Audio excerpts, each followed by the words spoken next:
এই যে আজ আমি একটি দারুণ মজার একটি মোগলাই নিয়ে এসেছি। এই এই মোগলাইটা ডিম দিয়ে করেছি। তো আর আমার এই মোগলাই একটু ভিন্নভাবে আমি এই মোগলাইটা করেছি। তো এই মোগলাই খেতে খুবই মজার, ভিতরে একদম ভিতরেও ক্রিস্পি, মানে খেতে খুবই ভালো লাগবে।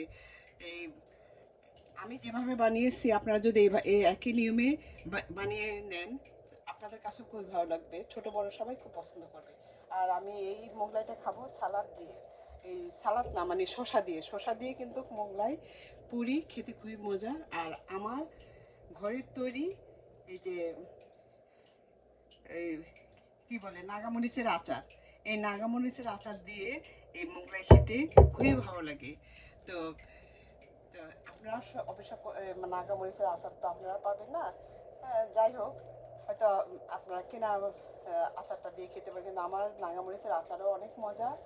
এটা দিয়ে খুবই ভালো লাগে। একটু ঝাল, আবার একটু টক, একটু মিষ্টি, মানে একদম পুরোপুরি ঝাল আর লবণ না। তো যাই হোক, আপনারাও এইভাবে বানিয়ে খেয়ে দেখবেন। আজকের রেসিপি আমার আপনাদের সবার জন্য। আসসালামু আলাইকুম। দিলুস কিচেন থেকে এই মজার এই মোগলাই পরোটাটা নিয়ে এসেছি। আপনারা ঠিক একই নিয়মে আমার রেসিপিটা ফলো করে আপনারা এইভাবে বানিয়ে আপনারাও খেয়ে দেখতে পারেন, আপনাদের কাছেও ভালো লাগবে। যদি ভালো লাগে তা আপনারা আপনাদের ফ্রেন্ড সার্কেল এবং আত্মীয় স্বজনের মধ্যে শেয়ার করে দিবেন। আর ভালো লাগলে আপনারা সাবস্ক্রাইব করে আমার পাশে থাকবেন। তো যাই হোক, তাহলে আসুন বিসমিল্লাহ করে এই মোগলাই পরোটা আমি কিভাবে করেছি একবার অন্তত একটু দেখে নেওয়া যাক। তা আসুন তাহলে বিসমিল্লাহ করে আরম্ভ করি। এই মজার মোগলাই বানানোর জন্য আমি এখানে 2.5 কাপ ময়দা নিয়েছি।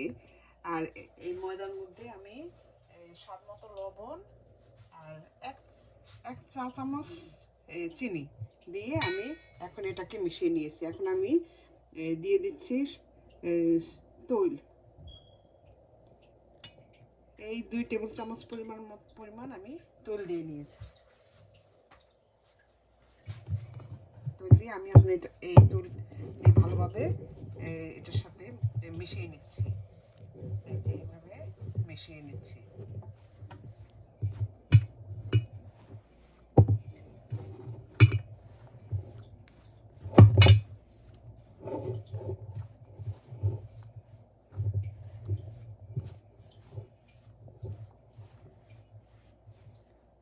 এই যে এইভাবে মিশিয়ে নিয়েছি। এখন আমি একটু কুসুম গরম পানি দিয়ে, অল্প অল্প করে পানি দিয়ে আমি এটাকে একটা ডো তৈরি করব।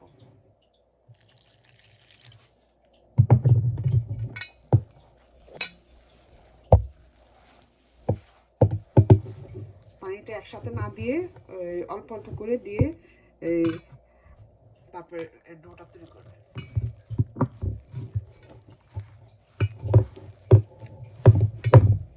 এই যে আমার আটা ইয়েটা হয়ে গিয়েছে, আটার দলাটা হয়ে গিয়েছে। এখন আমি এই যে এটাকে কিছুক্ষণ আমি এটা একটু ঢেকে রেস্টে রেখে দিব। আমি একটু গুড়ের মধ্যে 1 চা চামচ চিনি দিয়েছি। আপনারা চাইলে এটা স্কিপ করতে পারেন। তো চিনিটা দিলে একটু টেস্ট একটু ভালো লাগে। এখন আমি একটা ঢাকনা দিয়ে আমি ঢেকে রাখবো। এই যে আমার আটার মোগলাই আটার ময়নটা হয়ে গেছে। এখন আমি এটাকে একটা ইয়েতে নিয়ে নিচ্ছি।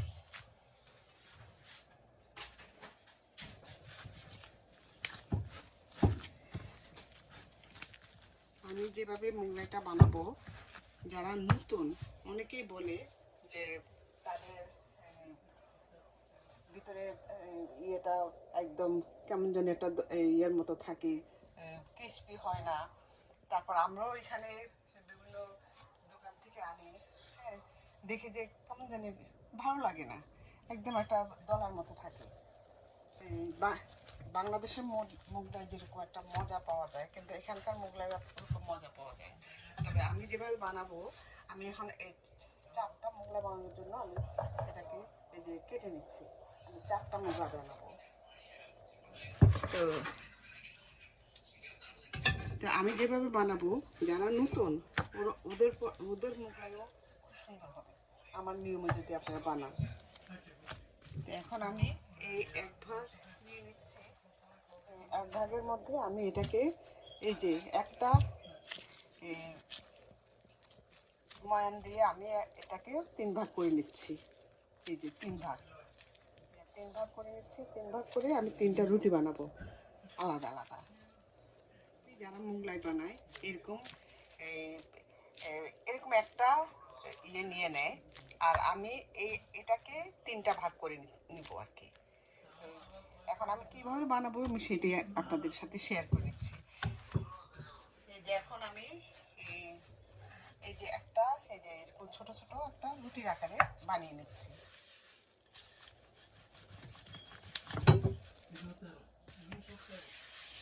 আমি এরকম করে এই যে এরকম সাইজ করে 3টা রুটি বানিয়ে নিব। নিয়ে এখন আমি একটা প্লেটে নিয়ে নিচ্ছি। এভাবে করে আমি 3টা রুটি বানিয়ে নিয়েছি। এই যে এখানে আমি এই তেলের মধ্যে 1 টেবিল চামচ তেলের মধ্যে আমি 1 টেবিল চামচ এই কর্নফ্লাওয়ার দিয়ে আমি গুলে নিয়েছি। এখন এই ইয়েতেই আমি দিয়ে এটাকে এভাবে সুন্দর করে মিশিয়ে দিব।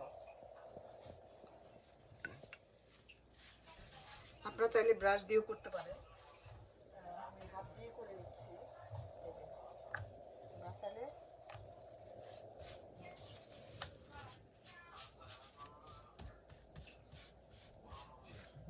এভাবে করে এখন এটার উপর একটা দিয়ে দিচ্ছি। এই যে একটা দিয়ে দিচ্ছি, দিয়ে এখন সেই একই নিয়মে আমি এখানেও দিয়ে দিচ্ছি। দিয়ে এটাকে চারিদিকে একদম চারপাশে এটাকে লাগিয়ে দিব। তাহলে আপনার মোগলাইটা খুবই ক্রিস্পি হয়, খুবই মজা হয়। আপনারা এভাবে বানিয়ে খেয়ে অন্তত একদিন দেখতে পারেন, আপনাদের কাছেও ভালো লাগবে। এখন আমি বাকি যেটা ওটাও দিয়ে দিচ্ছি। এই যে এভাবে দিয়ে এখন এটাকে আমি এটা বেলে নিব, এবং এটা পাতলা করে যত বড় করা যায়, যত পাতলা করে যত বড় করা যায়, ততই আপনার মোগলাইটা সুন্দর হবে। এভাবে আমি বেলে একদম বড় করে নিব।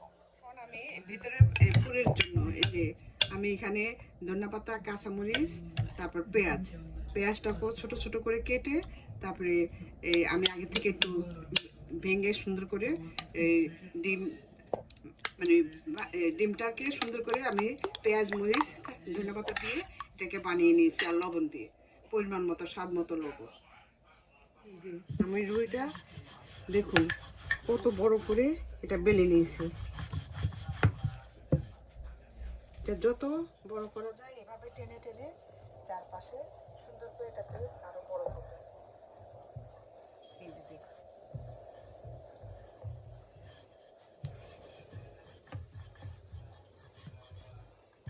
যত পাতলা করবেন ততই জিনিসটা ক্রিসপি হবে, খেতেও মজা লাগবে।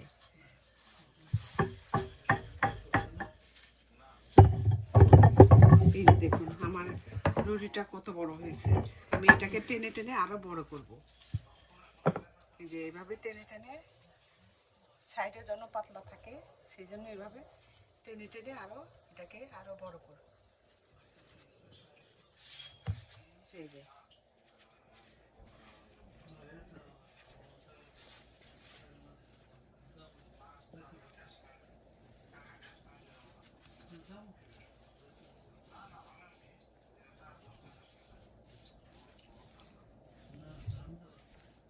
এখন মাছ ভরার পর আমি যে ডিমটা ভেঙে রেখেছিলাম এটা দিয়ে দিচ্ছি।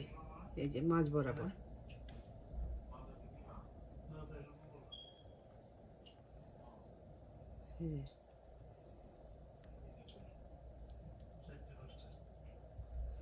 এইভাবে বিছিয়ে দিবেন।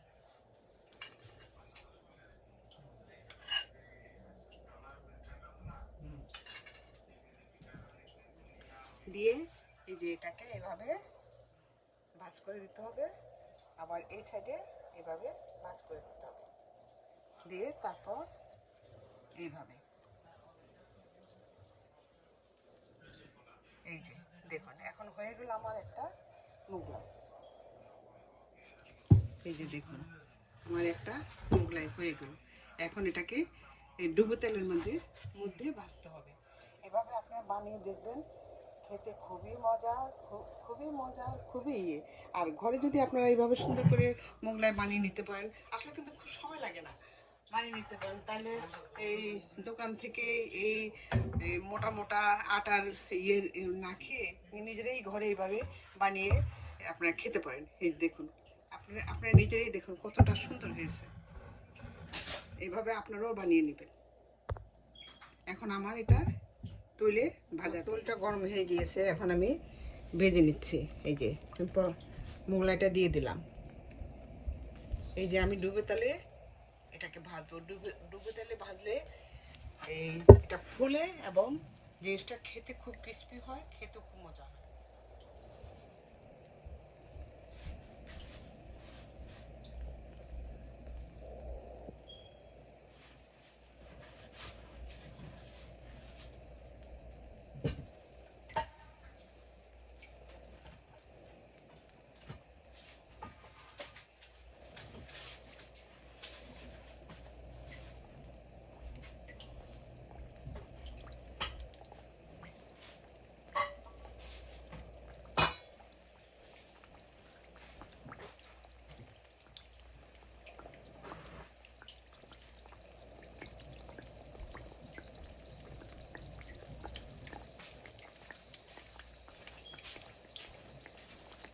এক পিঠ হয়ে গেলে পর আমি উল্টিয়ে দেখুন, আপনারাই দেখুন আমার মোগলাইটা কতটা ফুলেছে।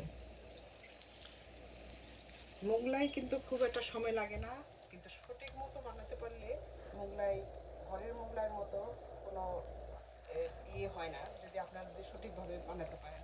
আসলে বাইরের বিশেষ করে এখানের মোগলাইগুলি আমার দোকানের মোগলাই একটু ভালো লাগে না। এই ভিতরে একদম আটার দলার মতো এই জমাট বেঁধে থাকে। অবশ্য বাংলাদেশের মোগলাই ওইটা খারাপটা ওইটা খেতে ভালো লাগে, কিন্তু এখানের মোগলাইটা আমি সেরকমভাবে পাই না। যাই হোক, আপনারা এইভাবে আমার রেসিপিটা ফলো করে আপনারা বানাবেন, দেখবেন যে আপনারা সঠিক নিয়মে এবং সুন্দর এই দোকানের থেকেও ভালো, এই যে রেস্টুরেন্ট থেকে ভালো মোগলাই আপনারা ঘরে তৈরি করতে পারবেন। তো কিন্তু আমার রেসিপিটা আপনাদের ফলো করতে হবে। আমি যেভাবে করেছি ঠিক সেভাবে আপনাদেরকে এই মোগলাইটা তৈরি করতে হবে। এই দেখুন চারপাশে এইভাবে ঘুরিয়ে ঘুরিয়ে ঘুরিয়ে ঘুরিয়ে এটাকে শিখবেন। আর এটা কিন্তু অল্প তেলে ভাজলে কিন্তু সুন্দর হয় না, ক্রিস্পি হয় না, কাজে একটু বেশি তেলেই ভাজতে হয় আর কি। এই দেখুন আমি আবার উল্টিয়ে দিচ্ছি, আমি একটু ক্রিস্পি করেই ভাজবো। আমার এই পিঠ একদম পুরোপুরি হয়ে গিয়েছে। তারপর এটা হওয়ার পর আমি একটা এই যে কিচেন টাওয়ালের উপর আমি নিয়ে নিব, নিয়ে তৈলটা যেন এই কিচেন টাওয়ালটা যেন তৈলটা চষে নিয়ে যায়, এইভাবে আমি বাকিগুলি আমি বানিয়ে নেব। এই যে দেখুন আমার মোগলাইটা হয়ে গিয়েছে। আমি চুলার আগুনটা একটু কমিয়ে দিচ্ছি, কারণ আরেকটা বানিয়ে তারপর এটা আবার ভাজবো, সেই কারণে চুলার আগুনটা কমিয়ে দিয়েছি। এই যে দেখুন আমার মোগলাইটা কতটা সুন্দর হয়েছে। এখন আমি একটা কিচেন টাওয়ালের মধ্যে নিয়ে নিচ্ছি।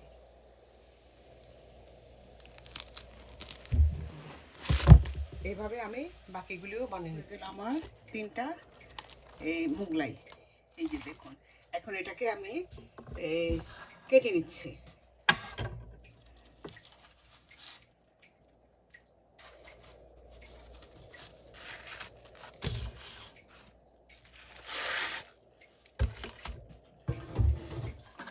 আমি আসলে যে আমার পিজা কাটার ইয়েটা পাচ্ছি না, তো এখন আমি আমার কাছে ছুরির থেকে আমার কাছে মনে হয় কেচে দিয়ে আরও বেশি ইজি লাগে। এই যে কেচে দিয়ে এভাবে কেটে নিতে পারেন।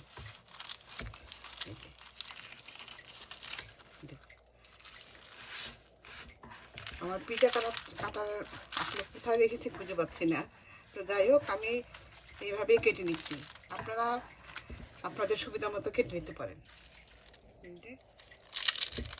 দেখুন কীরকম ক্রিস্পি, কাটতে নিলে ভেঙে যায়, এতটাই ক্রিস্পি। আর এই যে দেখুন ডিমটা, এই যে এখন আমি এগুলি পরিবেশনের পালা। এই যে আমি এখন প্লেটে নিয়ে নিচ্ছি।